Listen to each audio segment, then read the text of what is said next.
కమ్మని చరితము రాదామంటే కవి వాల్మీకి కానయ్యా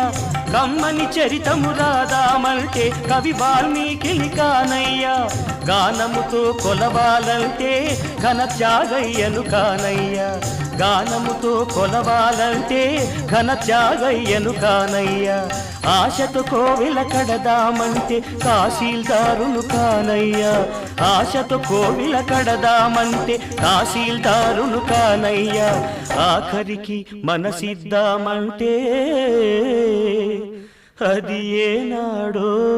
నీదయ్యా ఏమయ్యా ఏమయ్యా